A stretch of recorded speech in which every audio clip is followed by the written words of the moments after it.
à tous, bienvenue dans Ça déraille, le podcast où on va pouvoir déguster aujourd'hui nos saucisses du début de saison.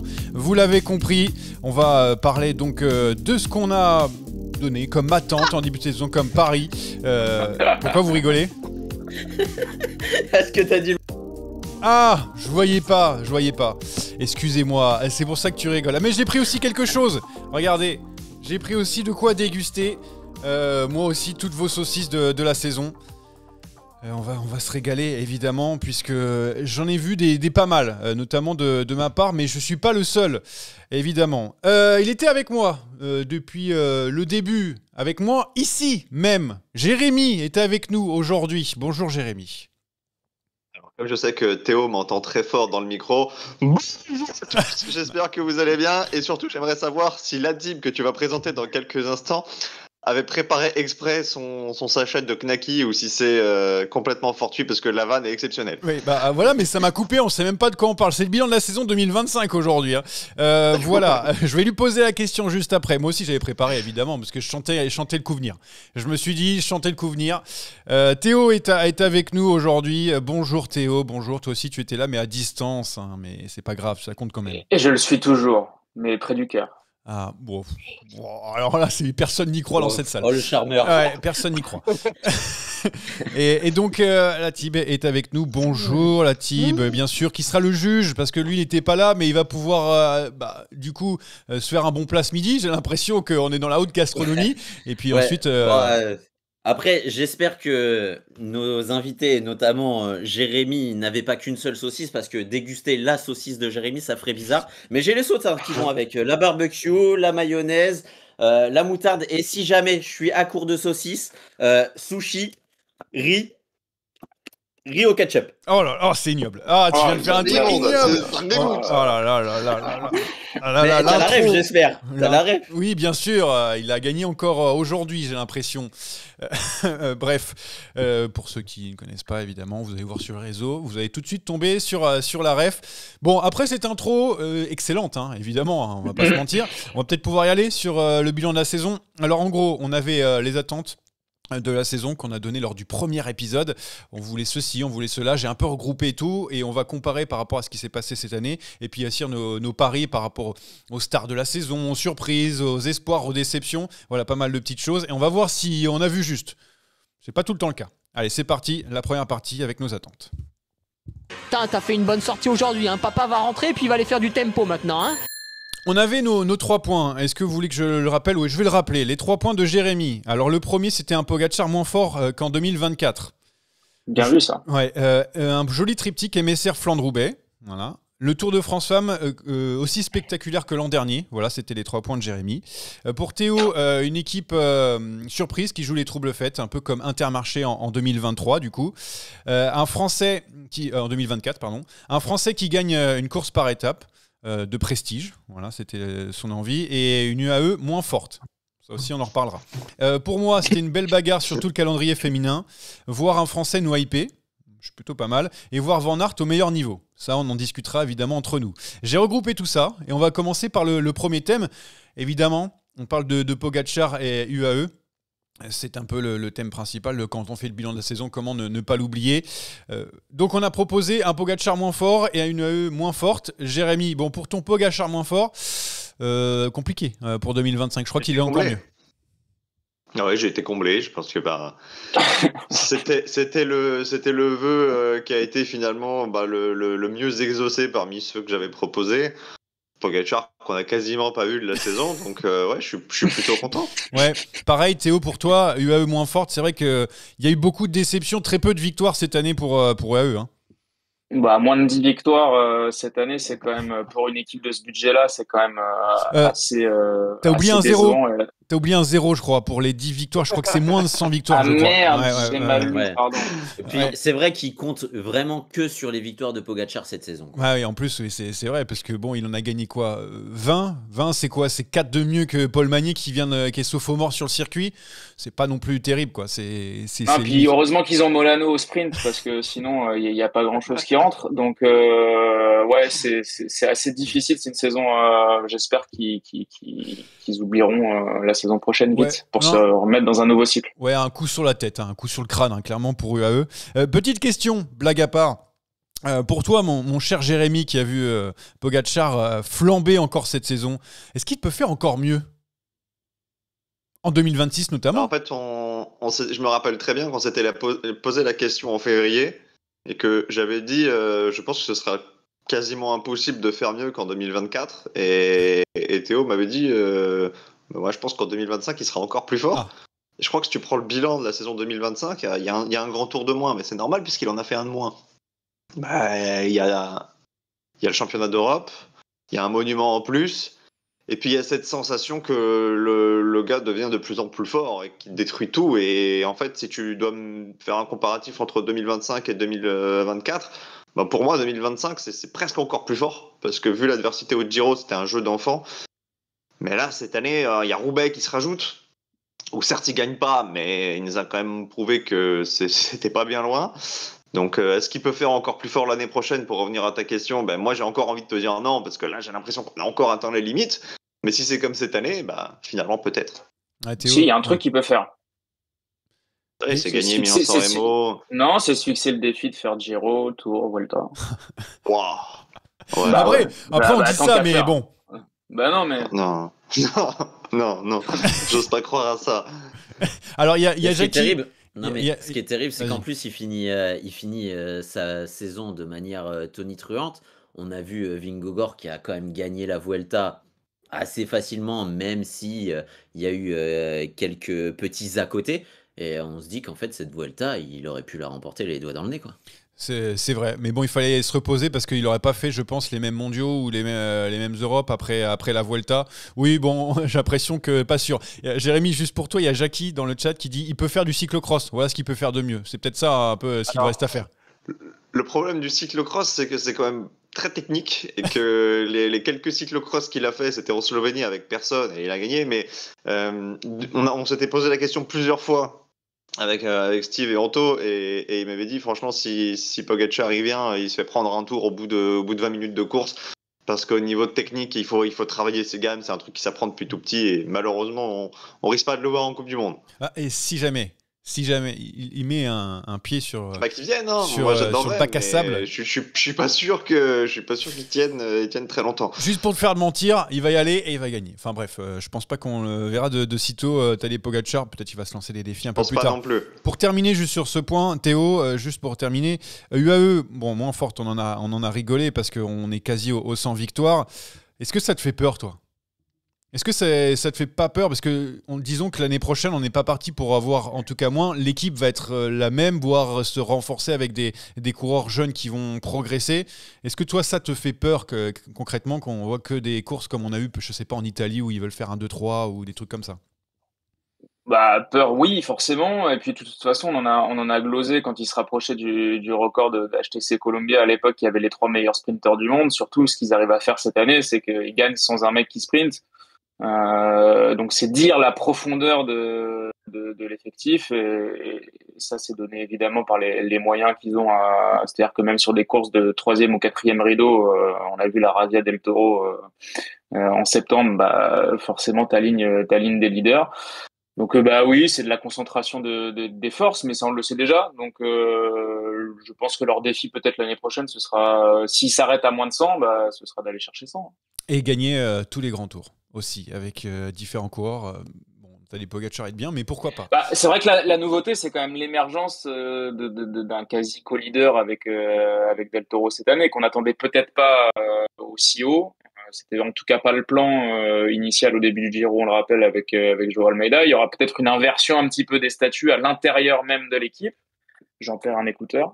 Et donc voilà, c'est quand même la nouveauté de cette année. Voilà, Et puis donc dans cette ouais. domination aussi, enfin on va rajouter quand même un motif d'espoir, c'est qu'on a vu l'émergence de coureurs qui commencent à se dire est-ce qu'on a fait le bon choix d'être ici? On a Ayuso qui s'en va, on a Morgado qui veut être sur le départ, donc concentrer tous les talents, c'est pas forcément que la bonne nouvelle. Et est-ce que ces coureurs-là qui ont décidé de prendre un peu la poudre d'escampette du AE ne va pas forcer d'autres à aller dans d'autres équipes pour jouer aussi un peu leur propre carte sur des courses un peu plus prestigieuses où Tadej Pogacar prend un peu toute la lumière. Ouais, non, peut-être, mais après, il faut pouvoir les accueillir parce que les salaires donnés par UAE, après, derrière, et si tu les retrouves un petit peu moins, hein, on parlait de la Lidl Trek pour Ayuso, mais quelle équipe peut donner un salaire comme ça maintenant? Il y en a que très peu, ça se compte sur les doigts d'une main et encore. Hein. On peut même en mettre 2-3 de doigts, hein, et couper les autres. On a fini avec ce premier thème. Deuxième thème. Oui, Jérémy, ça t'a fait. Non, mais c'est un peu du sang. Voilà, on approche d'Halloween. Deuxième thème, joli triptyque donc entre Milan-San Remo, Flandre-Roubaix. Les monuments nous ont-ils gâtés? Jérémy, comment t'es après les 3 monuments? Parce qu'il y a un peu de tout, mais je pense qu'au final, pour mon avis, c'était plutôt pas mal. Enfin, je me suis un peu régalé. C'était bien. Non, c'était très bien. Milan-San Remo, ça a été le plus beau final de la saison pour moi en termes d'intensité, en termes de combat, même de suspense, puisqu'il a fallu attendre le retour de Ghana à 700-800 mètres de l'arrivée pour assister à un sprint à 3. Le Tour des Flandres, c'était bien jusqu'au vieux Quarmont où l'ami Pogacar a tout fait péter et un groupe derrière avec Pedersen, Stuyven, Van Der Poel et Van Aert n'a jamais réussi à reprendre la moindre seconde, bien au contraire. Mais sinon, c'était quand même plutôt sympa. Après, Paris-Roubaix, je reste sur ma faim parce qu'on n'a pas eu le duel jusqu'au bout et parce que Pogacar est tombé. Donc, mais ça a peut-être un peu magnifié les choses aussi, ce scénario, le fait qu'il tombe, etc. Je sais pas. Non, pas vraiment. Donc. Non, ça fait partie du jeu à Roubaix. Tu prends un virage trop vite, tu sors trop large, tu connais pas la route, tu payes le prix de ton inexpérience et ça fait partie de la course. Il n'y a aucun problème. Mais on avait déjà eu la crevaison de Van Aert au carrefour de l'Arbre qui nous avait privé d'un potentiel sprint avec Van Der Poel. Là, ça nous prive d'un final où Pogacar aurait dû certainement inventer quelque chose parce que tu n'amènes pas Van Der Poel au sprint sur le vélodrome, même si tu as quand même des chances de gagner quand tu t'appelles Pogacar. Et donc, tu restes un peu sur ta faim. Mais par contre, là, Pogacar nous a montré qu'il savait, qu'il pouvait. Et place à l'année prochaine, au mois d'avril. Là, je pense qu'on sera tous devant notre télé pour voir ce duel arbitré, je l'espère, et on y reviendra par wout parce que je désespère pas. Mais bon, voilà, je suis plutôt content de ce point-là. Pour moi, le vœu a été exaucé. Théo, juste pour rebondir, toi, quand tu essayes de te souvenir du calendrier de la saison 2025, ce sont les courses qui te restent en tête? Ou est-ce que tu en as d'autres? Ouais, Milan-San Remo, le suspense est dingue. Il y a une dernière heure où tu te lèves de ton canapé et tu te rassis pas, quoi. Sur Roubaix, c'est même peut-être plus l'avant-course qui était hypante. Ça va, on participe, il y va pas. Faut se rappeler un peu on avait fait des caisses, savoir s'il y allait ou s'il y allait pas. Le Tour des Flandres, en revanche, mais ça revenait à un point que moi j'avais cité, ce que j'aurais aimé avoir dans la saison, c'est-à-dire un gros monument gagné pas par un soit Mathieu ou soit Pogacar. Malheureusement, on l'a pas eu et je trouve que ça a mis en lumière quand même une supériorité encore plus grandissante par rapport aux autres années. C'est-à-dire que pour moi, pour l'instant, cette année n'a pas réduit l'écart entre les deux et le reste du peloton. Elle a plutôt eu tendance à l'accentuer. Ouais, non mais c'est vrai que malheureusement, il y a vraiment un gap qui s'est créé. On me parle dans le chat, évidemment, il y a ceux qui ont l'habitude de nous écouter, ils ont rajouté Paris-Chauny, évidemment, dans les courses de la saison qui restent en tête. Monumental. Ouais, avec un très très beau sprint d'Arnaud Delis. Ah bah oui, ça de toute façon, il était monstrueux, mais on l'a pas trop vu sur Paris-Tour, mon cher Thib, on n'en a pas parlé encore, peut-être qu'on aura le temps de parler de Paris-Tour. Tiens, Thib, pour te poser une question, parce que c'est vrai que là on parle des monuments, des classiques. C'est ces classiques-là où il y a du suspense qui nous ont enchantés. Après, on a eu d'autres courses, d'autres grosses courses où il y a eu moins de suspense. Toi qui regardes à peu près toutes les courses, même très tôt le matin, en Chine notamment, est-ce que les courses du calendrier seconde zone ne deviennent pas plutôt des courses plus intéressantes, presque, à regarder? C'est vraiment une vraie question que je pose par rapport à ça. Parce que bien sûr, Paris-Roubaix, Flandre et Messères, ça va, mais le reste... c'est tout dépend qui est au départ. Si tu me poses la question, quelle est la course la plus... celle qui te reste en mémoire, la course d'un jour sur cette saison, c'est Milan-San Remo. Et à chaque fois, en fait, les courses qui ont été hypantes, c'est quand il y a eu un duel entre Tadej Pogacar et Mathieu Van Der Poel. Donc, à partir du moment où il manque un des deux, la course devient beaucoup moins sexy parce qu'on sait d'avance le résultat. Mais ça dépend ce que tu recherches, en fait. Ouais. Si tu recherches de la hype d'entertainment, entre guillemets, en effet, tu as raison. En revanche, si tu recherches au départ de la course, je sais pas qui va gagner, évidemment que le circuit de seconde zone est, entre guillemets, de seconde zone, parce que c'est un peu péjoratif comme Oui, expression. évidemment. Oui. Mais bien sûr qu'au départ du Tour de l'Ain, tu sais pas qui va le gagner, Bah, Paris-Tour, par Tour du exemple, Limousin, voilà. tu sais pas qui va gagner Paris-Tour, tu sais pas qui va gagner la Bretagne Classique, t'en sais rien. Et moi, ça me fait allumer la télé, j'avoue. Ouais. Et pour beaucoup d'ailleurs, hein, de toute façon, lorsqu'on a débriefé les courses, les champions d'Europe, les champions du monde et même le Tour de Lombardie, on l'a pas fait évidemment, mais parce que voilà, on savait le scénario à l'avance. C'est vrai que on a eu beaucoup de commentaires en mode on a éteint la télé au bout de tant de kilomètres, on savait ce qui allait se passer. C'est ça aussi qui rend un peu cette on oublie cette quand même un saison un animal peu parce dramatique. qu'il y a des courses de seconde zone qui sont intéressantes, mais que visiblement sont un peu trustées par le même collectif et Isaac Del Toro. Hein. Ouais, non mais ça c'est vrai. UAE de toute façon qui a gagné sur tous les terrains, qui a emmené des équipes vraiment très C'est très des courses fortes. de troisième zone pour moi. Hein. Ah, troisième zone, c'est-à-dire tu veux les courses les 2.2. Pour C'est moi, ça que tu veux? Non, mais pour moi, soyez objectifs. Toutes les semi-classiques italiennes ne vaudront jamais un Paris-Tour. Ah oui. Peut-être parce que je suis français, peut-être parce que c'était une manche de Coupe du Monde au début des années 2000, mais pour moi, il y a les très grosses courses, les monuments et quelques autres, type, j'en sais rien, Flèche Wallonne, Amstel, voilà, qui rentrent dans la catégorie course que les gros leaders veulent gagner. Après, tu as des classiques peut-être un petit peu moins prestigieuses, mais qui sont sur un niveau un petit peu plus élevé. Puis après, tu as toutes ces semi-classiques de fin de saison qui, pour moi, sincèrement, c'est pas qu'elles comptent pas. Elles comptent, évidemment, ce sont des victoires, mais vous seriez capable de me citer là les 5 derniers vainqueurs de la Coppa Agostini. Personne n'est capable de le faire. Si je te demande le palmarès récent de Paris-Tour, tu peux peut-être pas me donner tout le monde, mais t'as quand même les grandes lignes. Donc, voilà. Non, je suis d'accord, mais par contre, ça veut dire que c'est dans le quiz parce que faut savoir, faut que je révise la Coppa Agostini. Le quiz, il est tellement hardcore aujourd'hui, tu sais rien de réviser. Ok, super, c'est une bonne nouvelle. Petite question, tiens, je te laisse la parole, Jérémy, parce que moi, c'était dans mes envies de revoir Van Aert au premier niveau. Je me pose la question. Voilà, mais comme toi, en fait, je sais pas quoi en penser. Est-ce que j'ai eu bon? Est-ce que j'ai pas eu bon? Parce que ça veut dire quoi? En fait, dans ma tête, dans mon esprit, je pense que Van Aert, pour moi, c'était lutter pour au moins la victoire ou proche de la victoire sur Paris-Roubaix, enfin sur les classiques au Tour des Flandres. Il était pas très loin, mine de rien. Enfin, je veux dire pas très loin, mais en même temps un peu loin. Et puis après, on l'a vu briller par étincelle sur le Giro, sur le Tour de France. Donc, moi, je sais pas. Pour toi, est-ce qu'il est revenu au premier plan ou de Van Aert ou pas? C'est dur de répondre à cette question. Non, c'est pas dur. C'est pas dur. Okay. La réponse, elle est non. C'est non. Non, mais il est pas dans la sphère de Pogacar et de Van Der Poel. Oui. Tu vois bien qu'il est pas encore au même niveau. Maintenant, il y a des motifs d'espoir. C'est vrai que son Tour des Flandres est pas mauvais. Son Tour des Flandres, il le fait dans le groupe Van Der Poel. Mais tu sens qu'il est quand même limite à chaque fois et qu'avant le vieux Coirement, il anticipe parce qu'il sait qu'il est moins fort.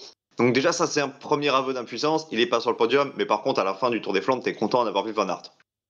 Roubaix, non. Roubaix, pour moi, c'est pas une satisfaction. Par contre, effectivement, t'as deux éclairs. T'as cette étape dite des Strade Bianche sur le Giro qui gagne devant Del Toro. Alors ouais, il y a pas Pogacar et Van Der Poel à la maison aussi, mais franchement, celle-là, il l'a gagnée avec les tripes.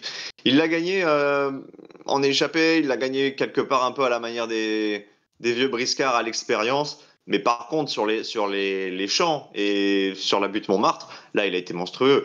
Il a sorti de la roue un Pogacar que personne n'avait lâché durant le Tour. Alors certains diront, ouais, c'était un Pogacar émoussé qui nous a dit là qu'il avait des problèmes physiques, qu'il avait mal aux genoux, etc. Reste qu'il a quand même battu Pogacar, que Pogacar derrière fait 2. Donc c'est-à-dire que c'est le seul dans le peloton qui a été capable de le lâcher.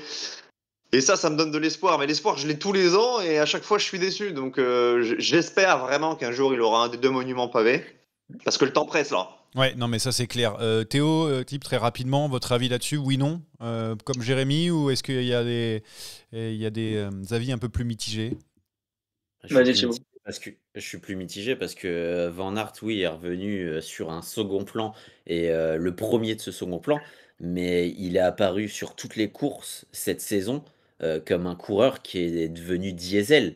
Et face à des Formule 1, quand tu démarres un peu en retard, tu démarres trop tard. Ok, très bien. Théo, rajouter quelque chose à cette Cette phrase philosophique. métaphore sport mécanique était absolument. On peut pas faire mieux. On peut pas faire mieux. Nouveau thème, tiens, ça va t'intéresser, Théo. Je vais pouvoir te donner la parole. Tu voulais voir une équipe surprise. Alors moi, je sais pas trop si on en a une vraiment ou pas, ou est-ce que tu as noté quelque chose. Est-ce que tu as eu une équipe qui t'a hypé un petit peu, qui t'a surpris cette saison, à l'instar donc d'Intermarché Wanty, c'était en 2024, une autre époque maintenant.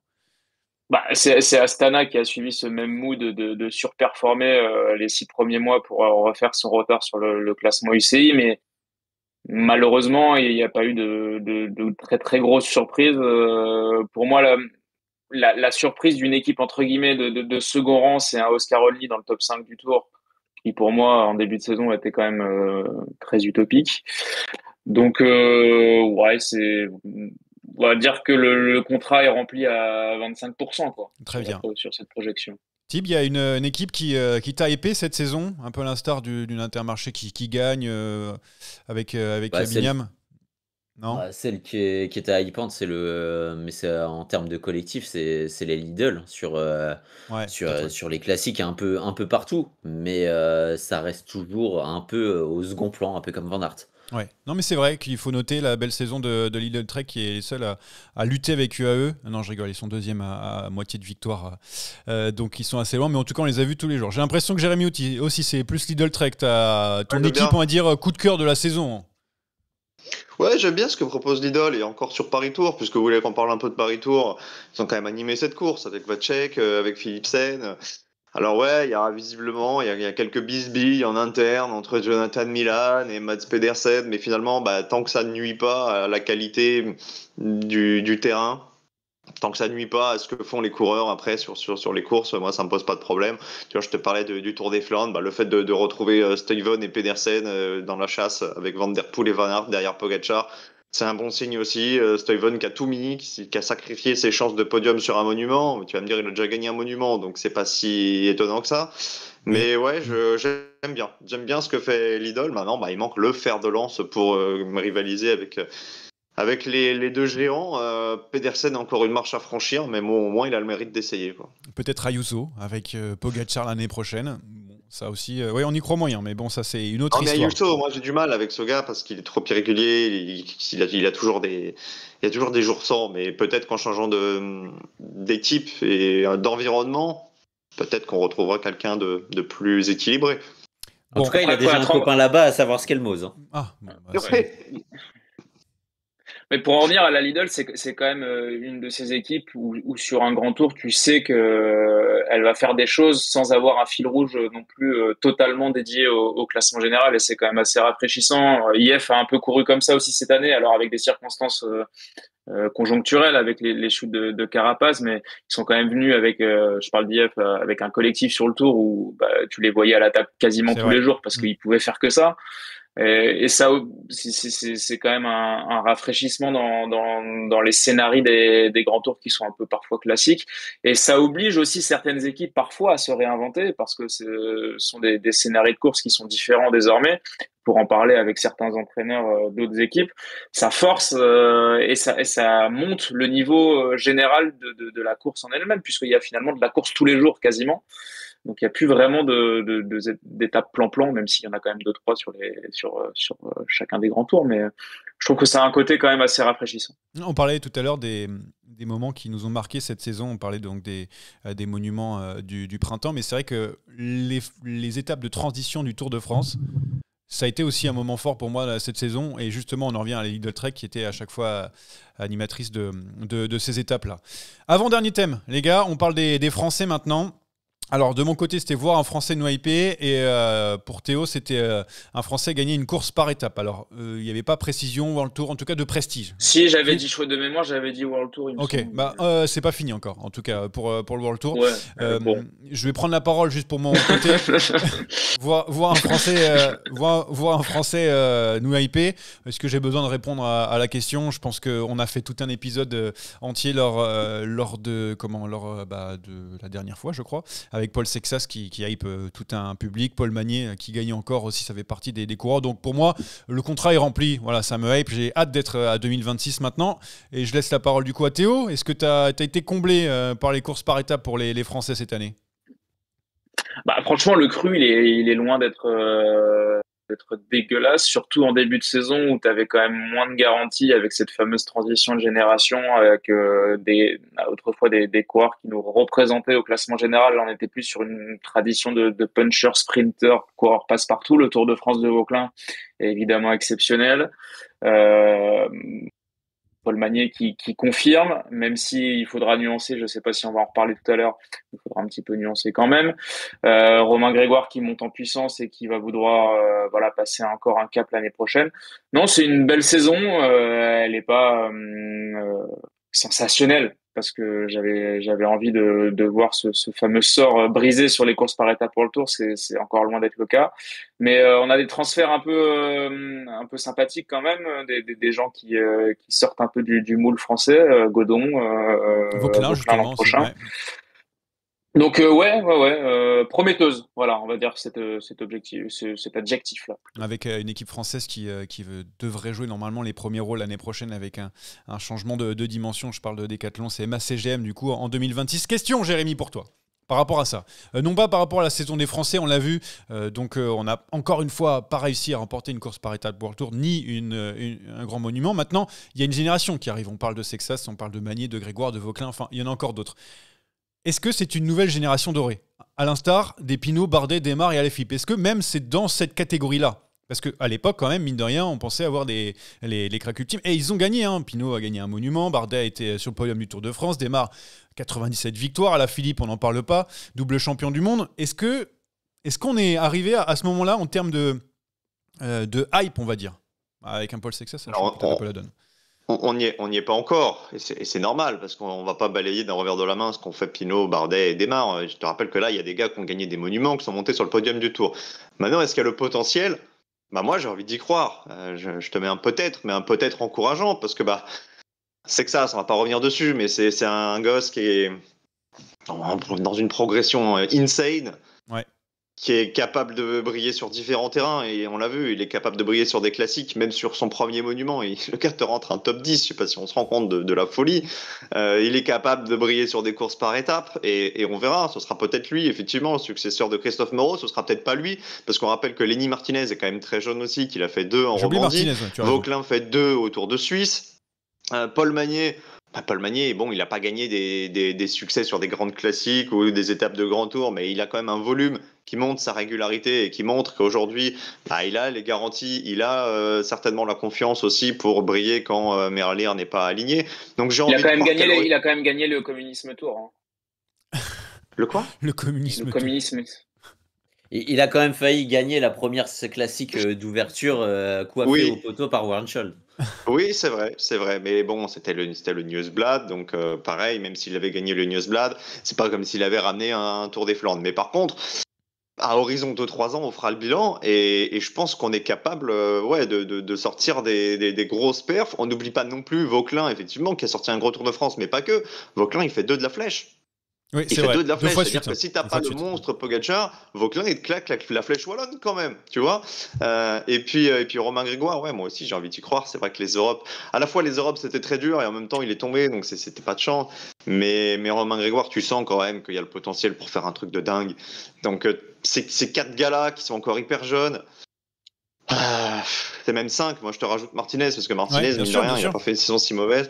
Moi j'ai envie de croire que il y a du potentiel pour faire peut-être aussi bien, peut-être mieux, mais n'oublions pas quand même que Pinot, Bardet, Desmar, ils ont à eux 3, ils ont un palmarès et ils ont transmis des émotions quand même assez folles. Ouais, c'est pour ça que je posais la question type. Tiens, tu peux répondre aussi à cette question. Est-ce que sur le papier, pour toi, cette génération, elle peut faire encore mieux que cette génération qu'on a eu dorée, il faut le rappeler, puisqu'on a quand même gagné pas mal de choses. Ouais, mais pas mal de choses aussi sur des grands événements, mais des grands événements qui n'étaient pas trustés par des monstres. Il faut combler l'écart avec les monstres, et notamment un. Et quand tu vois Paul Sexas, tu regardes son championnat d'Europe, en termes de watts, c'est 25 watts de différence, comme Remco, mais c'est 8% à combler avec Pogacar. Et physiologiquement, Paul Sexas, il atteint des limites de maturité. Donc, est-ce qu'en fait, il n'a pas déjà atteint très, très jeune son plafond de verre? Est-ce qu'il peut progresser tant que ça? C'est toute la question. Donc, en fait, on se hype, à raison, mais on se hype aussi peut-être dans le vent. Ouais. Allez Théo, pour terminer sur ce thème, si tu as quelque chose à rajouter, évidemment, sur la comparaison qu'on fait à l'instant. Bah, je nuancerais cette saison prometteuse française globalement par quand même la faible saison de la Groupama FDJ collectivement. Voilà. Qui, je crois, sur cette saison, je suis allé regarder tout à l'heure, sur cette saison 2025, doit être 17e ou 18e équipe. Très compliqué, ouais. Il y a quand même très peu de résultats d'envergure. Tu as un gros changement quand même de cap avec le départ de Stéphane Kung, notamment la saison prochaine. Donc voilà, c'était juste la petite nuance, mais et puis une petite pensée quand même aussi pour l'encadrement, les salariés, et les coureurs de l'équipe Arkea BNB malheureusement qui n'a pas été sauvé. Donc ça aussi, ce sera un petit fil rouge à suivre pour savoir qui a pu retrouver une place, notamment, je pense aux jeunes, de la Conti, notamment de la Devo. Voilà, faut penser à eux et puis voilà. Mais ça reste quand même une belle saison côté français. Et les filles aussi, on n'oublie pas évidemment. Et les filles, les françaises, etc. C'est justement le 5e thème. Du coup, on voulait aborder le cyclisme féminin parce que Jérémy et moi avons donc noté en début d'année des envies. Un Tour de France disputé. Alors, spectaculaire. En gros, Jérémy, ça, tu nous répondras comment t'es par rapport à ça. Moi, je voulais un calendrier entier un peu disputé. Je pense que j'étais assez comblé. On va en discuter tous les deux. Jérémy, déjà, le Tour de France. Féminin, évidemment. Tu voulais la même chose, en gros, qu'en 2024 en termes de spectacle. Est-ce que tu as été, du coup, gâté dans ce sens-là? Parce que une victoire française, ça fait partie aussi du spectacle pour nous, évidemment. Oui, alors, évidemment, ça a été une réussite juste dingue, le Tour de France, mais sur d'autres points par rapport à l'année passée. L'année passée, on s'attendait à une victoire de Vollering et sa chute avait un petit peu rebattu les cartes et finalement on nous avait offert un thriller sur la dernière journée pour avoir à l'arrivée 3 filles en 10 secondes. Évidemment, cette année, on n'a pas eu le suspense, mais on a eu tellement plus. On a eu une Kim Lecourt Pinard qui s'est révélée aux yeux du monde alors qu'elle avait déjà gagné Liège, hein, mais qui a fait venir des spectateurs, des supporters mauriciens par cargo. Il y avait des drapeaux tous les matins sur toutes les arrivées. Pour en avoir discuté un peu avec Jackie pendant les mondiaux, il me disait là pour le coup, pour le Tour de France, c'était la folie, tout le monde ne parlait que de ça. Ça, c'était la première partie du Tour de France. Et sur la deuxième, tu as la domination insensée de Pauline Ferrand-Prévot qui a mis une torgnole à des coureuses qui se préparent pour cet objectif depuis des années alors qu'elle n'avait pas fait de route depuis 10 ans. Et c'était une de mes interrogations du début de saison. J'ai réécouté ce qu'on disait au mois de février. Ouais, je me rappelle. Parce qu'on parlait de Van der Breggen. Tu avais parlé de Van der Breggen. Je t'avais dit, moi, je pense qu'elle est capable de briller dès cette saison. Et Théo nous avait demandé sur Pauline. Et moi, Pauline, pour moi, il n'y avait pas d'urgence de performer. C'est clair, je m'en souviens très bien. Il n'y avait pas de garantie. Sur la première saison. Elle avait dit je veux gagner le Tour à horizon 3 ans. Mais quand elle te dit ça, moi je la vois plus sur le Tour 2026 ou 2027. Et faire la saison qu'elle a faite, ponctuée par ce Tour de France-là, où du début à la fin, elle a mis des torgnoles à tout le monde, parce qu'elle est sur coussin d'air aussi dès la première étape, faut pas oublier, c'est Vos qui gagne devant le cours et elle ne fait que 3. Mais à Cadoudal, elle fait déjà un numéro de dingue. Ouais. Donc ouais, le Tour, il a été incroyable et il a été sublimé par le monde présent tous les jours, le matin, au départ. Alors moi, j'ai pas fait les étapes, mais j'étais sur les points d'arrivée et les points de départ. Et je m'étais dit au début, bon, bah, c'est la Bretagne, c'est normal, c'est un peuple passionné, mais ça a été comme ça toute la semaine. Et j'ai eu la chance de faire la dernière étape en intégrale sur la route, en voiture. Mais sincèrement, hein, il y avait un monde digne du Tour Homme. C'était dingue. Et pour moi, ça... C'est la réussite numéro 1. Ouais, il y a eu des fan clubs, notamment en Bretagne, je m'en souviens pour Cédrine Carbaol aussi. Enfin, c'était un peu une folie, c'est vrai, pour l'avoir commenté. Du coup, vu les bords des routes comme toi tu as fait arrivée et départ, c'est vrai qu'il y avait du monde à peu près tout le temps. Et tant mieux d'ailleurs, ça fait donc une prolongation, on va dire, de Tour de France masculin. Et du coup, on reste sur ce mode un petit peu. Après, pour ça, je ne sais pas ce que ça dit. En revanche, si tu prends un peu de recul sur. Je pense que Jérémy a peut-être un avis là-dessus, mais est-ce que ça dit quelque chose du niveau général du cyclisme féminin désormais, ou quelqu'un qui revient à la route depuis 10 ans, on va dire, arrive et claque avec une aisance énorme et un écart énorme par rapport justement à des filles qui le préparent, comme tu le disais, Jérémy, depuis quelques années maintenant. Je ne sais pas si ça tient au profil particulier de Pauline ou au niveau global de. Enfin, j'arrive pas trop à me placer sur la portée symbolique de l'exploit. Bien sûr que ce serait pas possible chez les hommes, mais comme ce serait pas possible de voir des coureuses comme Clémence Latimier et Émilie Morier, qui étaient encore pas professionnelles au mois de mai et C'est au vrai. mois de juin, Des triathlètes. Ouais. participer au Tour de France. C'est quelque chose qui ne peut pas arriver au cyclisme masculin, mais le cyclisme masculin a tellement d'ancienneté. Le Tour de France, c'est 1903, c'est le Tour des femmes, une nouvelle version, c'est 2022. Donc la Mais professionnalisation, elle continue. c'est ce qui charme les gens, sûrement aussi. Hein. Peut-être aussi. C'est pas du tout Peut-être aussi, mais on peut pas avoir les mêmes attentes. On peut pas avoir les mêmes attentes chez les hommes ou chez les dames où le niveau est tellement homogène. Bon, était tellement homogène parce que maintenant il y en a un qui est plus très homogène avec le reste de la troupe, voire deux. Mais par contre, ce qu'on peut quand même voir, c'est la progression en 4 ans, en 4 éditions, en 3 ans, mais en 4 éditions. Le peloton, c'est quand même vachement renforcé, les équipes se professionnalisent, l'augmentation aussi du nombre de coureuses par équipe, les modes de préparation, maintenant quasiment tout le monde va en stage en altitude, ça n'existait pas forcément en 2022, je me rappelle de la première étape en 2022 sur les Champs-Élysées, tu avais des coureuses de Roland, Petra Stiasny pour pas la citer, qui étaient lâchées sur les pavés, presque hors délai, sur une étape de 90 km. Ça, aujourd'hui, tu le vois plus. Tu vois quand même que le niveau est parti à la hausse. Mais oui, si tu me demandes s'il y a encore des progrès à faire, évidemment, mais on est parti pour 10, 15 saisons à lutter pour le professionnalisme, pour essayer de se mettre au niveau des hommes. Et quelque part, c'est aussi ce qui fait un petit peu le charme de cette saison féminine. Et là, ça répond à ta deuxième question. Johan, enfin plutôt à ton premier vœu, on a eu du suspense quasiment partout, on a eu des classiques géniales, on a eu même un championnat du monde où oui, t'as une méga surprise que tu peux plus avoir chez les mecs, et ça aussi peut-être que c'est ça qui plaît effectivement. Théo, peut-être je te rejoins là-dessus. Moi, si je peux dire un truc, mon avis juste sur Ferrand-Prévot, il y a aussi, elle a continué à travailler dans le sens en travaillant juste sur des moments, des objectifs dans une saison. Elle n'a pas vraiment encore couru comme une personne qui fait de la route, je sais pas, par exemple une Vollering qui est là de février jusqu'à septembre, on va dire. Où, en fait, Van der Poel. Voilà, en fait, elle a ciblé les endroits. C'est pour ça qu'il y a une énorme différence, c'est que après les autres, elles ont été là sur le Giro, elles ont fait elle était là sur la Vuelta, mais elle a vite abandonné. Ça va peut-être pousser les autres à un petit peu redéfinir leur approche justement des grands événements, parce que tu l'as souligné, Vollering court très souvent, que ce soit chez FDJ ou chez SD Works, et Pauline, tu vois qu'elle a vraiment ciblé des moments dans la saison, et ça va peut-être pousser justement à réfléchir, à faire réfléchir les autres équipes pour adopter peut-être de nouvelles approches. Après, quitte à peut-être se détourner de certaines courses. Après, c'était Puis elle, au-delà, Pauline Ferrand-Prévot, oui. elle devait, enfin, c'était son objectif un peu de venir sur la route pour piquer 2-3 trucs et tout, alors que les autres, je pense qu'on a envie aussi d'avoir un palmarès énorme dans plusieurs trucs. Enfin, ce n'est que mon avis. Ouais, Thib, vas-y.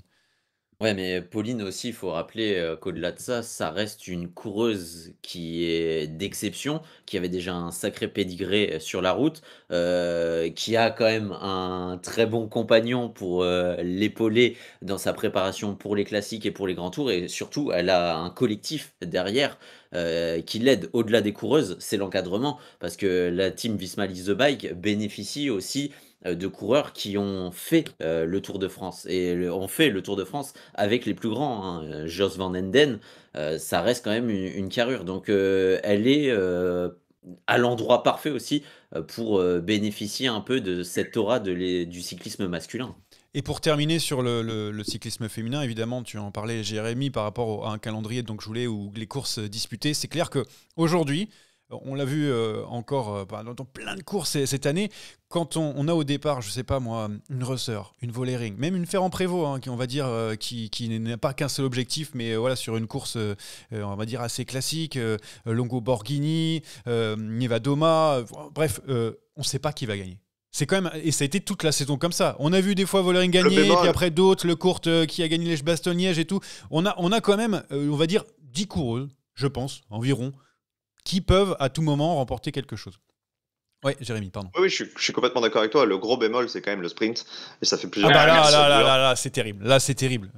Si t'as Vibos au départ, tu sais qu'il va c'est gagner. terminé. Et ça, pour le coup, bah ça, tu l'as pas chez les mecs. Parce que chez les mecs, t'as toujours le doute. Merlier, Milan, Philipsen, Le placement, Boric, nanani. Triem, voilà, là, chez les dames, il n'y a aucune, Waouh. aucune façon d'échapper à la domination de Vibos. Et c'est vrai qu'au bout d'un moment, il faut dire la vérité, au bout d'un moment, il y en a un peu marre. Non, Mais bon, elle est 1000 fois plus forte et il va falloir trouver des solutions pour la contrer. Je suis totalement d'accord parce que j'ai commenté plusieurs courses avec Lorena Vibus. Bah, qu'est-ce que tu veux dire en fait? Tu sais qu'elle va gagner à la fin. C'est vrai que c'est un peu particulier. Tu as raison, il faut le souligner. Il y a une autre frustration aussi, hein. Mais c'est pas chez Vibus, c'est chez Gigante.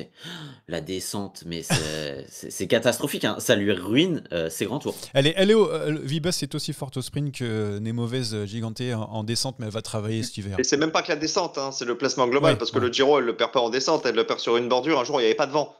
Donc, si tu veux, il y a quand même un vrai problème.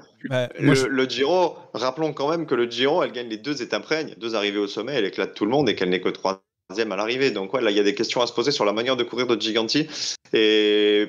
Et elle le sait en plus, hein. Je veux dire, elle est prévenue, mais le lendemain de cette espèce de bordure qui était même pas une bordure, c'était une accélération sur un enchaînement de virages qui a provoqué la cassure, elle est encore derrière toute l'étape, donc il y a un vrai problème. Je pense que là, il va falloir travailler le mental aussi. Ouais, non, mais après, ça fait partie aussi des axes de progression du cyclisme féminin, comme le disait Théo, parce que c'est sûr que ça arrive un petit peu moins chez les hommes, évidemment. On passe au pari. Donc, au pari de début d'année, on fait la transition. Vous aviez donné donc vos noms pour différentes catégories. On voit ce qu'il en est. Alors, nous avons le juge, Thib, qui est là. Soit tu sors la saucisse parce que c'est pas bon, soit tu sors le ketchup, qui est évidemment excellent. Si c'est une bonne réponse ou juste le ketchup, voilà, tu fais comme tu veux. Attends, j'ouvre le paquet. Ah, merci. Alors, le temps que tu ouvres, je peux donner pour les stars de la saison. Monsieur Sakiankin faisait, comme d'habitude, pas comme tout le monde, puisqu'il a donné un homme et une femme à chaque fois. Alors, a donné Jonas Vingegaard pour les hommes et Kopecky chez les femmes. Voilà, donc je te laisse juger après derrière. Hein. Van Aert pour moi et Vollering chez les filles. Et Théo, Pogacar. Pas pris trop de risques, évidemment, mais c'est pas forcément ce qu'on en est. C'était... Oui, non, mais attends, encore une fois. Monsieur le juge, Vingegaard, Kopecky, on en est où là? Ah ouais, voilà, oui, c'est malheureusement. Jérémy, je suis désolé, mais là, même Kopecky, ça a été une saison ultra galère quand même. Hein. Bah oui, c'est Kopecky, mais après, pour en discuter pendant le tour avec les gens de SD Works, elle a connu un hiver compliqué où elle n'a pas pu s'entraîner comme elle voulait. Donc, la saison a été fantomatique. Heureusement pour elle, elle a le Tour des Flandres. Mais c'est dingue parce que maintenant, Kopecky est au départ d'une course. Alors en plus, elle est retombée avant les mondiaux en fin de saison sur le Tour de l'Ardèche, donc elle a même pas pu s'aligner sur les mondiaux. Mais Kopecky au départ du Tour de France, tu l'as même pas cité une fois comme étant potentiellement l'ombre d'une favorite, alors que moi j'étais persuadé qu'elle pouvait, elle pouvait faire quelque chose de grand, voire même le gagner. Et passer à côté. Et puis Vingegaard, qu'est-ce que je te dis, il s'est fait laminer, hein. Il y a pas photo. Hein. Moi, j'ai juste Van Aert, évidemment, on en a parlé longuement. Vollering, alors c'est pas forcément ma star de la saison chez les filles. Est-ce que c'est PFP, évidemment, la star de la saison, Paris-Roubaix, Tour de France, ouais. Et chez les hommes, je l'ai mis Poggi et Poggi. Pour moi Pour toi, honnêtement, ça va être la demi-saucisse. Ah ok, super. Mais... Alors, on ne joue pas avec la nourriture, les enfants. Si vous nous regardez, attention, ne faites pas ça, c'est fait par des professionnels. Et moi, tu me mets du ketchup, du coup? Ouais, là, tu peux prendre tout le ketchup, mon cher Théo. Je te mets le supplément. Mais prends la sauce samouraï aussi, t'inquiète pas, tu peux tout prendre. Pour la surprise de la saison, Jérémy, Zingley et Kat Ferguson. Et aussi, tu avais mis aussi PFP, surprise de l'avoir gagné sur le Tour de France. C'était dans la suite de la discussion. Non, mais c'était la discussion qu'on avait eue avec Théo, et pour le coup, moi, je la voyais pas gagner dès cette année. Ouais, en tout cas, voilà. Kamna, pour moi, on n'en parle pas, je préfère pas. Flandre-Roubaix, pas gagné par un monstre. Bon, j'ai l'impression que là, tu vas devoir sortir les saucisses, à part Ferguson, mais bon, elle n'a pas fait quelque chose d'admirable non plus, hein, Ferguson. Non, on s'est complètement planté là sur les surprises. J'en fais quoi? Je me frappe avec? Oui, je pense que tu peux. C'est vous, voilà, je vais remettre les mots dans l'ordre. Pour vous, c'est quoi la surprise de la saison? C'est qui la surprise de la saison? Voilà, je vous pose la question. C'est Brennan pour toi? Mais Mathieu Brennan, tu veux le mettre dans les espoirs, donc peut-être que je vais pas trop anticiper tes catégories, mais Mathieu Brennan... Del Toro aussi. Ah oui, ou Del Toro, c'est vrai. J'ai mis aussi dans les espoirs, mais mettez tous les espoirs. Del Toro, vu le début de saison qu'il fait, tu me dis qu'il fait 2 du Giro en étant quasiment sur le point de le gagner. Je t'avoue que oui, pour moi, c'est une surprise. Alors j'avais noté... Del Toro, c'est aussi espoir, non? Ouais, bien sûr, c'est pour ça. Et j'ai mis Oscar Only aussi, mais c'est aussi espoir, pareil, parce que j'ai mis quand même, c'est une énorme surprise de le voir à ce niveau-là. Et chez les filles. Et en fait, finalement, les deux catégories se rejoignent, Johan, puisque tu es à peu près sûr que tes surprises vont être des jeunes. Un mec confirmé qui a 30 ans, il va pas sauf si c'est Chris Horner, il va pas se transformer. Damiano Caruso sort de ce corps. Ouais, voilà. Ouais, éventuellement, mais bon, globalement, c'est plus des jeunes, quoi. Très bien. Mettez-nous en commentaire ce que vous pensez être la surprise de la saison. Moi, j'ai mis Vallière chez les femmes, bien sûr. Énorme surprise, mais bon, c'est un one shot sur l'ensemble de la saison. J'avais pas trop d'idées. Elle était quand même pas mal en fin de saison, juste à l'approche de son mondial. Ouais. Et puis sur le Tour de France, elle est un peu éclipsée par les résultats de ski-banc, mais elle était là. Hein. En tout cas, si vous avez des idées, n'hésitez pas à nous le dire en commentaire. Ça se trouve, on en oublie évidemment. Aussi, hein, si on parle du Tour Ouais, Femme, quatrième aussi. Qui fait 4. Ski-banc aussi. C'est vrai que c'était une bonne chose avec une bonne pointe de vitesse, mais de là à passer la montagne avec les meilleurs. Oui, ski-banc. Ouais, ski-banc, 2 étapes sur le Tour, tu dis ça en début de saison. Bien sûr. Plus facile chez les femmes de trouver des surprises que chez les hommes, c'est vrai, en effet. Autre espoir, évidemment. Bah justement, les espoirs. Alors, pour Jérémy, on se régale encore. Hein. Jérémy, franchement, tu vas bien manger ce midi. Hein. Ah là, je te dis, tu voudras peut-être cuisiner avec ça, peut-être. Jérémy, Tibor Del Grosso pour l'espoir et Julie Bégaud. Pour moi, j'avais mis Albert Philipsen et pour Théo Nordhagen. Il y a un peu de tout là. Qu'est-ce que tu en penses Tib, tu mettrais Tibor Del Grosso. Je pense que la saucisse ketchup que je vais manger, c'est Nordhagen. C'est là les grosses. Hein, là c'est compliqué. Ça a été compliqué pour le Norvégien Nordhagen. Je suis désolé, Théo. Tu es peut-être le grand perdant. Tibor Del Grosso, moyennasse. Ouais, moi, je suis content. Ah, pardon. Non, mais vas-y, tu peux, Jérémy. Prenez la parole. C'est libre ici, c'est radio libre. Non, je trouve que Del Grosso, évidemment, il n'y a pas de succès retentissant et il ressort pas avec quelques fulgurances, quoi. Voilà, c'est ça. Il nous a prouvé quand même que par moment, et sur certaines courses, il était capable de batailler à l'échelon pour le Tour et c'était pas évident pour un néo-pro. Maintenant, c'est pas au niveau d'un Mathieu Brennan qui a éclaboussé de son talent cette saison. Mais par contre, il a pris rendez-vous, Tibor Del Grosso, et je crois que c'est pas un hasard chez Alpecin. On a un peu liquidé les stocks de coéquipiers de luxe, entre guillemets, pour peut-être lui faire un peu plus de place. Tu vois, les Plancart, les Vermeersch, etc. Vont se barrer, jouer leur carte ailleurs. Quinton Hermans également. Plancart, il reste, je crois, finalement. Ah, il reste finalement ? Ouais, je crois qu'il reste finalement. Il me semblait l'avoir vu partir, mais peut-être qu'il reste. Il a cassé son contrat. D'accord, ok, je ne savais pas. C'est une bonne nouvelle pour Alpecin du coup. Mais au moins tu gardes tes têtes d'affiche, donc tes 2 sprinters, plus Van Der Poel, plus maintenant Del Grosso. Après c'est vrai que pour le reste, même Julie Bégaud, on va pas être aveuglé par les 5 jours en blanc sur le Tour de France, une catégorie où il y avait elle 9 était ou 10 très loin. Globalement c'est pas au niveau que j'imaginais. Très bien. Alors c'est qui l'espoir de la saison? On a parlé de Brennan, de Del Toro. Je vais donner les quelques noms d'ailleurs.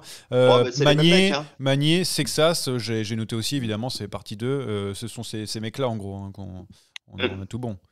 Et puis ça dépend de quel espoir tu parles. Si tu parles d'espoirs qui évoluent en World Tour, comme d'espoirs qui évoluent en Devo, hein, parce que du côté des Devo, on en a eu des beaux aussi. Hein. Le jeune de moins de 23 ans, on va dire, qui a performé cette année. J'ai noté pour les filles, j'ai mis Célia Géry, mais bon, pareil, c'est juste parce que pour sa fin de saison, mais c'est pas sur l'ensemble de la saison. J'ai du mal à trouver parce que quand je regarde notamment les filles de moins de 23 ans, c'est Puck Peters, mais l'espoir, elle était déjà installée quand même, mine de rien, donc on peut pas trop la mettre. Maintenant, Puck Peters, c'est une star. Hein, donc, tu peux plus en... Non, mais Célia Géry, attention, il n'y a pas que le mondial. Hein, il y a le Tour de l'avenir. Ouais, et puis les championnats de France aussi. Parce que les championnats de France, elle sortait de 10 jours où elle était malade et elle fait 4. C'est la meilleure de celles qui n'étaient pas dans l'échappée. Alors ouais, il y avait des circonstances puisque FDJ Suez a essoré toutes les rivales, mais quand même, il faut être là sur un parcours qui n'était pas si simple que ça. Pour moi, Célia Géry, ça manque encore de contenu et de grands résultats. Mais quand tu es chez FDJ Suez, tu n'as pas ta chance très souvent. Et quand elle l'a, globalement, elle passe pas à côté. Donc, pour moi, c'est une espoir, pas forcément sur la base des résultats, mais sur les promesses entrevues. Ouais, très bien. Ça nous fait une Française supplémentaire pour pouvoir briller. Dans les déceptions, alors il y a un petit peu de tout.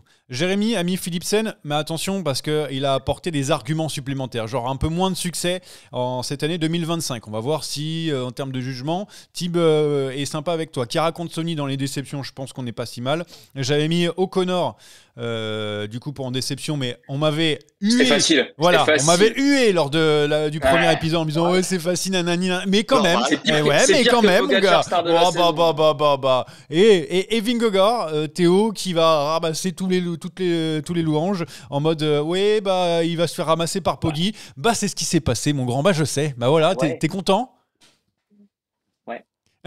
Enfin, ouais, non, pas par ce que ça nous a offert, mais ouais, lui dit que l'écart tend à se réduire. Dans les faits, c'est en tout cas ce qu'il dit. Hein.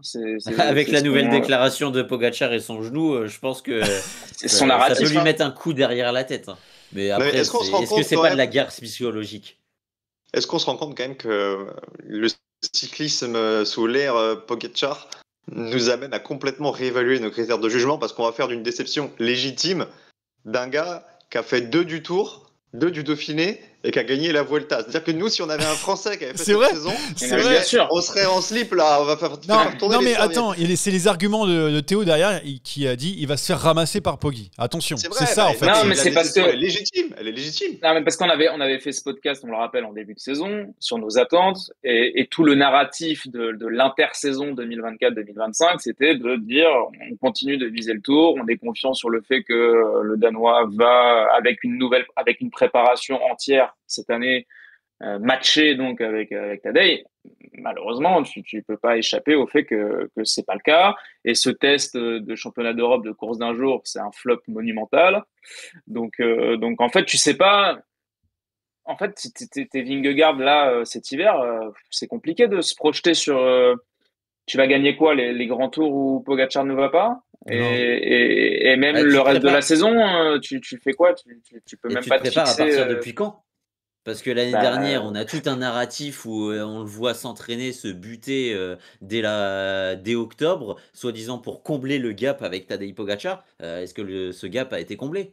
Bah en tout cas, on n'a pas l'impression. Après, peut-être qu'il va rejoindre Madame, puisque il est un peu en burn-out. On a dit aussi à Vingegaard hein, qui lutte depuis trop longtemps avec Pogacar et ça brûle un petit peu les ailes, évidemment. Bon, juste. si je dois juger tout ça, du coup. j'ai Alors envie de moi dire c'est qu'il y a pas de O'Connor, c'est bon. saucisse. C'est O'Connor, je peux Bah, manger, manger du bon, En fait, mais Philipsen. Ouais, mais le seul non, il y a pas de saucisses. Mais est-ce qu'il y avait des prises de risque? Parce que là, en fait, avant, tu Philipsen, m'offres quand même. des saucisses, mais des saucisses snacky. Là, si tu m'offrais une saucisse, c'est des knacky balls vu la prise de risque. Donc non, il y a Jérémy, rien à manger là. Jérémy, ton Philipsen. Alors, par rapport à ce que tu avais dit en début de saison, c'est vrai que tu as eu bon en termes moins de succès. Par contre, les succès qu'il a eu, enfin, en tout cas, les 2 succès qu'il a eu, ça lui a Moi, permis c'est de pas une porter un petit déception, maillot moi, leader. Philipsen. Non, pour moi, ça peut pas être une déception parce que premier maillot jaune du Tour, premier maillot rouge de la Vuelta, le Tour il en gagne pas plus parce qu'il tombe. Alors ouais, évidemment, bah, il tombe. Mais tu sais pas ce que ça aurait été. Est-ce qu'il aurait réussi à battre une ou 2 fois Merlier au Milan? Bah, on va pas se projeter, on sait pas, peut-être pas. Après sur la Vuelta, bon, certes il s'est battu par Turner, mais il gagne quand même son lot d'étapes. Il y a que peut-être sur Paris-Roubaix où il m'a un peu déçu parce qu'il se retrouve avec les 2 monstres et il n'arrive pas à suivre. Et c'était quand même le double dauphin en titre. Donc peut-être que là, il n'a pas réussi à passer le cap. Globalement, après, si tu dois faire la liste des meilleurs sprinteurs de la saison, tu le mets 3e, je pense, voire 2e avec Jonathan Milan, mais tu le mets quand même derrière Merlier. Et en ce sens, ouais, c'est une demi-déception. Mais franchement, si t'es Philipsen à la fin de la saison, t'as fait ton taf, quoi. Bon, alors par contre, pour les vraies déceptions de la saison, j'en ai noté quelques-unes. J'ai mis Guilhermet, déjà. Je pense qu'il fait partie, pour moi, c'est Ouais. les premiers noms qui Oui. m'est venu à l'esprit, en mode, c'est vrai qu'on l'a pas vu Zéro de succès. toute la saison. De toute la saison. Pour un mec qui sort quand même d'une Ouais, saison vrai, 2024 ouais. assez bonne, même si c'était vraiment que juillet. Alors c'est un peu au hasard. Hein. J'ai noté Hirschi aussi. Il n'a pas réussi à gagner ses petites coursettes. Carlos Rodriguez Perte du bonus UAE. chez Ineos. Je notais Madouas aussi chez les Français parce que bon, ça a été compliqué cette saison. Je sais pas, vous en avez d'autres à l'esprit peut-être non. Non, Rodriguez, Lascano. c'est vrai. Hein. Lascano, Ah, ouais, mais Lascano, il n'a pas Lascano. couru. Lascano, c'est compliqué. Oui, non, mais une déception. ça va être une encore plus grosse déception suivant les raisons pour Oui, lesquelles il n'a pas couru. on Et sait. du côté de l'UCI, quand même, Il y a quelques rumeurs comme quoi c'est les vérifications du côté du passeport biologique. Donc là, c'est une très grosse déception. Oui, bon, mais Mais ça, plus c'est notre morale catégorie. que sportive. C'est notre catégorie. Jérémy, tu disais, oui, que Rodriguez, c'est celui qui t'a peut-être Non, le plus Rodriguez, choqué. pour moi, Carlos Rodriguez, ouais, c'est compliqué quand même. Hein. Tu sais pas où va ce garçon, tu sais pas pourquoi il est en pente déclinante comme ça. Ouais, aujourd'hui, tu as Carlos Rodriguez au départ d'une course par étape. Je mets pas dans T'en les fais même favoris. plus Ah, forcément un favori, quoi. ouais. Théo, Oui, il y a quand même un grand nom qu'on n'a pas mentionné Ah. dans les déceptions. c'est peut-être C'est possible. Roglic. Roglic, avec Ouais, sa mais- stature, et c'est surtout en fait, il est décevant par cette nonchalance sur ses résultats, ses envies de courir. Enfin, il a été extrêmement distant, au-delà d'être extrêmement invisible, on va dire. Et d'ailleurs, dans les espoirs ou les surprises, Lipovic, hein, on a oublié de le noter, mais lui, il est passé à travers les mailles de mon filet, mais c'est vrai que Lipovic, on aurait pu le noter. D'ailleurs, tout comme les surprises, on m'a noté Prodhomme dans les commentaires. Nicolas Prodhomme, c'était pas si mal, je trouve. Ouais, c'est vrai, c'est pas si bien mal. vu, ça. Bien vu. Bravo. De la part de. Attends, parce qu'il faut que j'arrive à le dire correctement. Moctesprem. Voilà. Théo, non, un autre non, ou quelque chose qui t'a marqué? Non, pas spécialement. Non, je crois qu'on a tout dit. Et chez les femmes, alors j'ai Kopecky, Ouais, peut-être. Kopecky, c'est la grande déception de l'année. Hein. Même Vollering, j'ai mis un peu, tu vois, presque. Mais Non, elle se rattrape sur les bah championnats non. d'Europe. Bah, elle était partie pour tout gagner elle, avec la FDJ Suez. Hein. Attention, Non, hein, non, monsieur non, Saakian. non, arrêtons. Bon. Non, mais là, alors là, je vais te mettre un grand nom. Oh, Elle gagne la Vuelta, elle fait 2 du Tour, elle est championne d'Europe, elle gagne le Tour de Catalogne. Ouais, bon, j'ai les peut-être été un peu dur. Strade Elle fait 2 du Tour de Suisse, elle fait 3 de Liège-Bastogne-Liège. ouais, bon, ça, j'avais Podium oublié. sur la Flèche Wallonne. Oui, bah c'est bon. Ça, c'est une déception. Non. Très bien. Alors, je sais pas, Kopecky, Charlotte Cole, évidemment, qu'on me donne aussi. Voilà, Ouais, certaines- Charlotte Cole, mais Charlotte Cole, malheureusement, elle est tombée juste avant le tour, donc voilà, elle n'a pas pu défendre ses Bon. chances. Tu te doutais bien que ça allait être compliqué. Victoire de Kopecky, Je sais voilà. pas. Voilà, victoire de Ouais, Kopecky. Kopecky, je pense qu'on fera pas mieux que Kopecky. Et puis peut-être aussi, hein, quelque part, peut-être j'avais trop d'attentes, mais Van der Breggen a fait une belle saison, J'ai pensé mais aussi. pas une saison digne de ce qu'elle nous avait proposé par le passé. Donc il faudra peut-être un an de plus. Très bien. On termine par les Français de l'année. Donc, Jérémy avait mis Laurence et Kerbaol côté fille. J'ai pas envie de dire le mien. Théo avait mis Magnier, donc ça va. J'avais mis Godu. Voilà. Là, tu peux Bah, c'est sortir. encore Là, le là bon tu peux les élève, cuire. hein, qui- Tu peux les Ah cuire. bah là, hein. là, là, Type, tu peux Là, les il y a, cuire. il y a- Ah, je là, suis il y a- prêt. il y Hein. a 3 saucisses et il y en a qu'une de bonne, et la bonne, elle est pour Magnier. Hein. Ah, Le ouais. reste, Laurence, ça va par rapport à mon Godu. Mais après, Non. Godu, il gagne sur la Vuelta, ça me permet de Non, revenir à non, hauteur non. de Sakir, de casser sur la ligne. Mais sinon, c'était. Non, là où vous pas. êtes dur, c'est pour moi, Laurence et Godu sont même pas dans le match. Mais vous êtes dur sur Kerbaol quand même, parce que Ah c'est non, vrai moi, qu'on se je- fait aveugler par PFC, c'est pas la française de l'année, mais on n'oubliera pas qu'elle fait 4e de la Vuelta, qu'elle fait 4e de Liège, qu'elle est championne de France de chrono, qu'elle fait top 10 sur le Tour. Sa saison, elle est pas si dégueulasse, mais évidemment, c'est pas la française de l'année. Très bien. Théo Magnier, plus c'est le Français de l'année pour toi, mine de rien, en termes de résultats, Bah. tout au long. Ah ouais.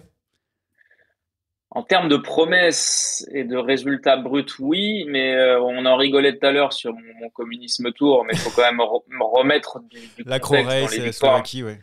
Bah ouais, malheureusement, tu peux pas échapper à ça. C'est énorme ce qu'il fait, hein, attention. Hein, et je sais que Jérém l'avait reçu sur un podcast durant la saison. Et c'est un garçon qui est sûr de ses ambitions, qui sait ce qu'il fait, qui sait ce qu'il veut devenir. Et ça c'est très bien. Je pense que c'est une saison de construction pour la suite. Mais je suis pas sûr que ce sera sa meilleure saison. Peut-être qu'il gagnera moins de succès, moins de bouquets sur des autres saisons. Mais ses victoires seront peut-être plus marquantes. Et évidemment que dès l'année prochaine, on l'attendra sur un step un peu plus supérieur, sur des courses de plus ample envergure. Je pense à des Gand-Wevelgem qui sera bien sûr en position de gagner, sur Roubaix, sur des classiques qu'il visera. Et on sera plus là à s'enthousiasmer pour un quadruplé sur le Tour de Slovaquie. Très bien. Moi, donc, pour Godu, on n'en parle pas. Hein, il y a une saison cataclysmique avant d'avoir eu une lumière qui est arrivée sur la Vuelta et puis elle est repartie aussi vite. Donc, pour David Godu. Et Laurence, après, c'est... Bon, c'est juste, Thib aime bien le rappeler, c'est juste qu'il loupe le train à chaque fois, mais ça va, il n'est pas non plus ridicule cette saison. Ça va, franchement. Thib aussi, ouais. Bref, donc Magny Sexas, moi j'ai noté pour ce se battait pour le français de la saison, à voir aussi ce que vous en pensez par rapport à ça, et PFP évidemment pour la française. On passe vite fait on n'attaque pas très vite fait parce qu'on n'a plus beaucoup de temps là. Merci messieurs de faire très bref. Attaque de Pierre Rolland encore une fois. Personne ne réagit. Paris-Tour, on en a assez parlé, c'est bon. Il y a des retraites, j'ai noté plein de trucs, des retraites de grands coureurs, donc une page qui se tourne du cyclisme, les braquets et l'UCI donc qui ont été interdits sur le Tour de Guangxi, du gravel, du cyclocross, la retraite de Mancebo, des transferts si vous voulez, Arkea, on en a parlé aussi un petit peu, voilà. Vous piochez ce que vous voulez, vous me faites pardon, mais si on parle de la retraite de Mancebo avant de parler de la retraite d'Arnaud Démare, je vais me fâcher quand même. Ben non, mais c'est quand même. C'est mis à part, ça n'a rien à voir. Mancebo. Bon. Ouais. Non, vous prenez. C'est une figure marquante du vélo français qui s'en va quand même. Hein. Bon, prends ton débat. Cette retraite a peut-être pas fait autant de bruit que celle de ses prédécesseurs, mais c'est quand même un monument du vélo français qui s'en va. Moi, je le catégorise comme ça. On se souvient de ces Giro où il était quasiment imbattable, champion de France des étapes sur les grands tours. Un Milan-San Remo, 97 victoires, je pense que voilà, ça pèse. Donc chapeau Arnaud. Ouais, non mais en plus il faut se rappeler, alors je sais pas si les gens ont ça en mémoire, ça a quand même été l'un des meilleurs sprinteurs du monde à un moment. Il faut se dire ce qu'il est, c'est qu'il arrivait sur le Tour de France avec tout le monde, pim pam poum, et on le disait, Arnaud Démare, il peut tous les battre. Donc attention, parce que là c'est vrai qu'on se rappelle de lui un peu sur le déclin, mais sur le Giro c'est pareil, c'est le meilleur à ce moment-là. Enfin bref, Arnaud Démare, grand monsieur. Grand coureur, grand sprinter. Jérémy. Je voulais aussi parler d'Arnaud Démare. Vas-y. Je trouve que Théo a parfaitement... mais Théo a parfaitement rappelé qui il était. Donc effectivement, c'est un très très grand nom du vélo français qui se retire. Et tu parlais tout à l'heure de nouvelle génération dorée, de Paul Magny, etc. Et ben va falloir être sacrément costaud pour aller chercher son palmarès. Ça je suis bien d'accord. Déjà aller chercher un monument, bonjour. C'est pas si facile que ça. Tib, un truc en plus ou est-ce que on a tous pris des marres aujourd'hui? Qu'est-ce que tu veux Paris-Tour? Tu veux nous vendre Paris-Tour? Non, c'est bon. Tu veux que je parle du final et du génie français, c'est ça? Non, mais ça c'est bon. Ça, Gruel et l'Apéra, ils ont pris l'apéro ensuite derrière et ça a été mieux, tout va bien.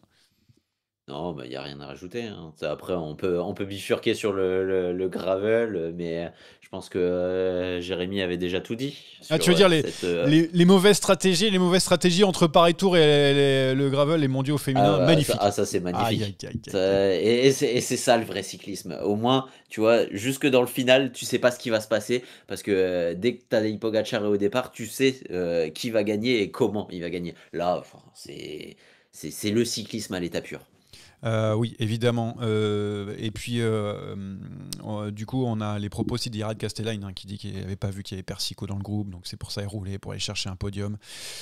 Jérémy, je sais ce qu'il en pense, il dit rien, mais évidemment, il est totalement... Donc il y a un rendez-vous chez l'ophtalmo à prendre, quoi. Là, franchement, c'est compliqué. Regardez sa tête. Il a juste à dire, si vous voulez l'analyse du gravel et de Castellain, allez écouter Bac à Sable, on en a longtemps parlé hier. Oh, il fait sa publicité.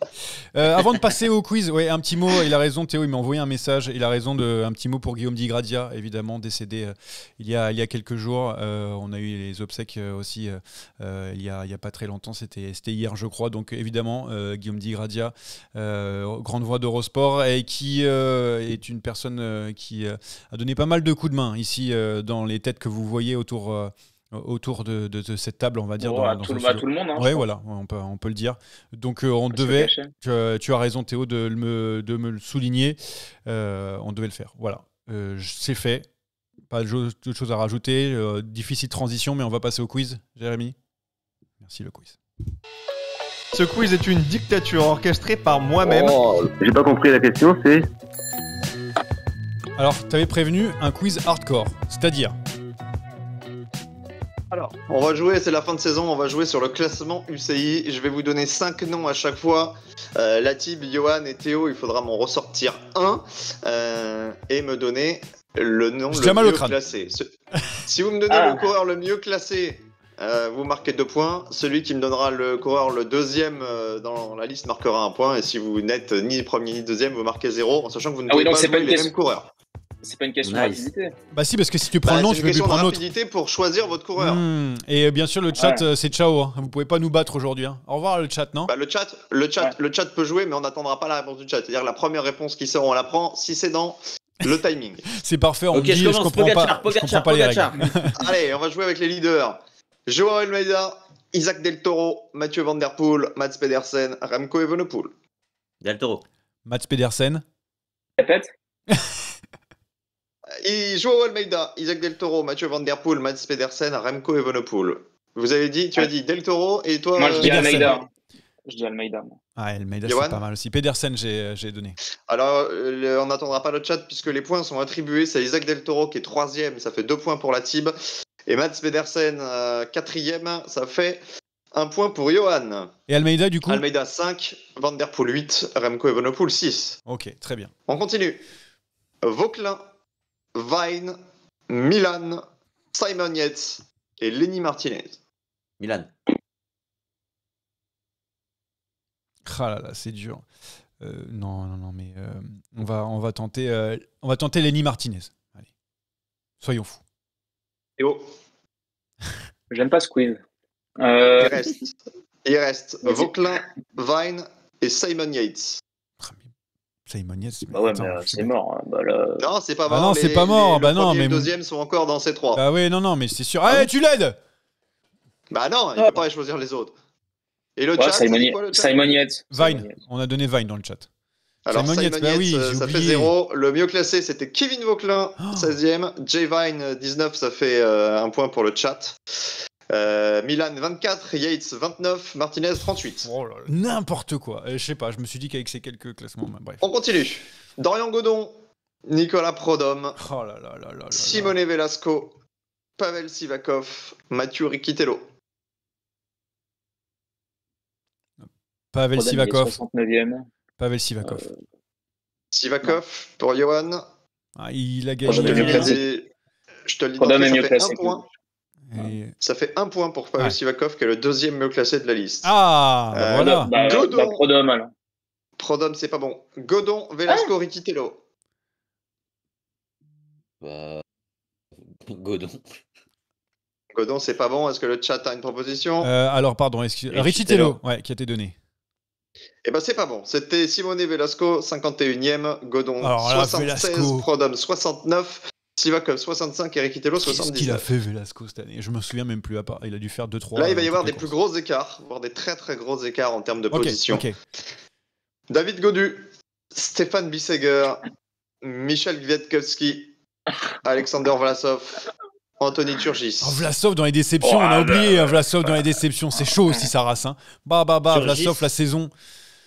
Turgis, c'est le mieux classé, ça Ah fait oui. 2 points pour la team. Turgis, 172e.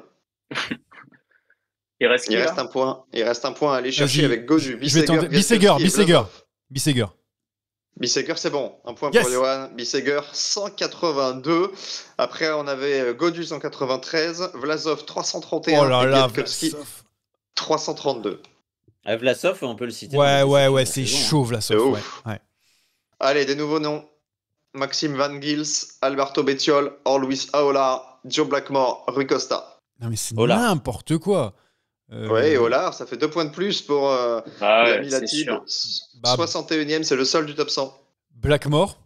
Je sais pas ce qu'il a fait cette saison. Blackmore dans 228e. Ah, Olar, ça a été donné Il dans le reste qui, chat là un peu derrière. Il reste Van Gils, Bettiol et Rui Costa pour 1 point.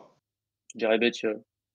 Bettiol, c'est bon. 1 point pour Théo. Ah, t'as regardé quand même les déceptions, mine de rien, t'en avais, hein, parce que là, on en parle des coureurs qui ont bien là, chuté dans le classement. Là, il y a quelques katas, effectivement. Et les points sont doublés. Mais ça. Hey, Johan, tu peux encore gagner. Attends, les points alors, sont il y a doublés combien pour la dernière question. Est-ce qu'on peut avoir les points, Pour s'il vous l'instant, il plaît? y a 6 pour la team, 3 pour Johan, 1 pour le chat et 1 pour Théo.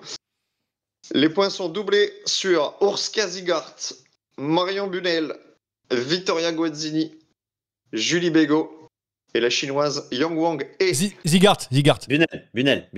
Zigart. Bunel Zigart. Young Wang E. C'était le piège. Yang Wang est inconnu, elle est 392e, mais je savais que quelqu'un la jouerait. Bien joué. Non, en vrai, quand tu as dit, je pensais comme Théo. Je dis, il est en train de nous mettre un truc dans le crâne là. Zigart 39e, ça fait 4 points pour Johan. Oui. Il est battu par la type parce que Bunel est la deuxième de cette liste avec 79 pots, avec 79, Vittoria Guazzini 159, Julie Bégaud 184. Victoire de la type. Je savais Zigart parce qu'elle avait fait des bons classements sur les courses par étapes. Ouais, bon bah bravo la team. Et c'était, franchement, je suis content que quelqu'un l'ait tenté parce que je me suis dit, je vais trouver la meuf la moins bien classée avec un nom improbable et il y en a forcément un qui va croire que j'ai voulu les niquer. En tout cas, merci pour Quel ce quiz. bâtard. T'as raison, il était bien hardcore. En tout cas, ça permet de voir un petit peu les coureurs qui se sont perdus aussi. Perdus en route. Ouais, mais je voulais pas. Après, je voulais pas citer des noms que. Bah oui, j'ai bien compris. Revenir tu vois. Parce que Vlasov 330e, là, je peux dire que la saison, j'ai hâte d'aller voir sur PCS c'est après derrière. Ah oui, c'est compliqué. Merci Mais beaucoup. globalement, en fait, c'est pas que Vlasov. C'est quand tu cites pas mal de déceptions, tu vas du côté des Red Bull Bora. Tu veux continuer le podcast? Non, mais sauf Pellizzari et Hindley sur la Volta, quoi. Allez, j'ai faim, monsieur, je me casse. Bah oui, c'est pour ça, c'est lui, il continue, il fait un débat de plus. Merci, ciao tout le monde, à la prochaine. Le Tour de France 2026, la prochaine. Ciao.